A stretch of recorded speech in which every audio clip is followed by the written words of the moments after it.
Hey there, welcome to our channel. We're diving into asset management, strategies for managing assets. Let's get started.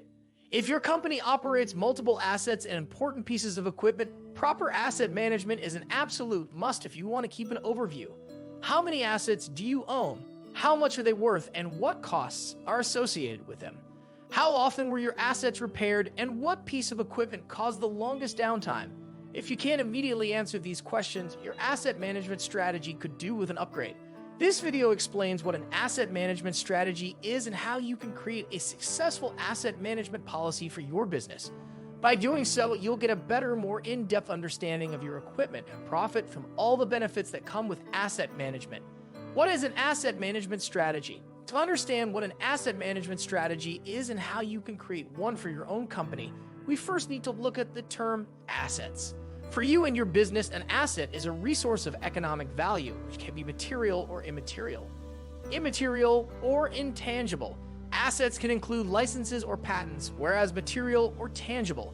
Assets can include land, buildings, office supplies, vehicles, machines, and other types of equipment. Asset management, also known as wealth management, is the process of planning, acquiring, managing, maintaining, tracking, and disposing of assets that include an asset's entire life cycle. The goal of asset management is to increase a company's wealth, productivity, and profitability. What is strategic asset management? SAMP. If you want to maximize your company's success and minimize the risks that are associated with your equipment, you need to develop an asset management strategy that your business and your employees can follow. Strategic Asset Management, SAMP for short, sets up a framework for the long-term management of your assets instead of planning for short-term needs and budgets. If you have a plan for where you want your company to be in 5, 10, or 20 years, your strategic asset management should reflect your goals. Determine critical assets and equipment. Which assets would have the biggest impact on your business in case of failure or downtime? If an outage or breakdown would have major consequences for your company and productivity, this piece of equipment or asset is critical. Sometimes the natural instinct is to classify every single asset as important, but this would bring your company back to square one in terms of determining your critical asset. If everything is important, then nothing is, said Patrick Lencioni. First, your company needs to find a criticality assignment process and ranking system that includes your most important criteria, such as your mission and values, to figure out which assets can truly be considered critical. Prioritize your assets. Once you have set the right criteria for your company's needs and determined a criticality assignment process, it is time to rank and prioritize your assets. Your priority assets aren't necessarily the ones that are used most often, but those most critical to your production process. Prioritizing your assets also involves taking a closer look at their statistics. How much downtime is associated with a certain piece of equipment? How often does it need to be repaired? What maintenance tasks are performed most often? And how much does it cost your company to maintain the asset? How does it impact the production process? With a right risk management plan, you can determine the cause of potential problems, aim to eliminate downtime, and reduce the maintenance cost of your critical assets. Develop an asset management plan. There are different types of asset management strategies, including digital asset management or financial asset management. Depending on your company and what types of assets you want to manage, you have to develop an asset management strategy that suits your business. First, you need to determine your asset management objectives. Do you want to increase productivity, reduce downtime, be more cost efficient? Your goals, along with the types of assets you intend to manage, set the foundation for your strategic asset management. A plan should include your prioritized equipment, which resources are needed, how much time will be spent on your assets, and who will be responsible for what field. Your asset management strategy should consider the means of capturing your success, implemented improvements, and the outcome. Support and buy-in for the asset management program.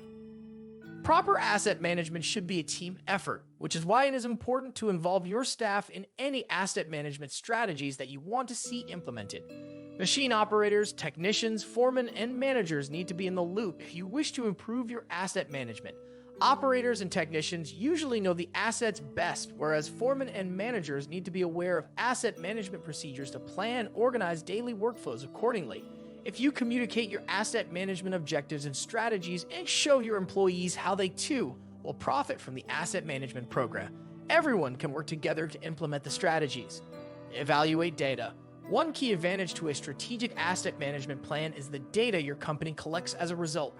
Depending on your types of assets and your management strategies, this can include runtime, downtime, GPS coordinates, and travel distances, repair requests, work orders associated with your assets, and maintenance costs. Even before you implement your strategy, the data you have will give you a direction for your asset management plan. By evaluating existing procedures and taking note of occurring breakdowns, repairs, and the associated costs, you will know where to start and how to improve your asset management in the future. Review and revise the asset and maintenance strategy.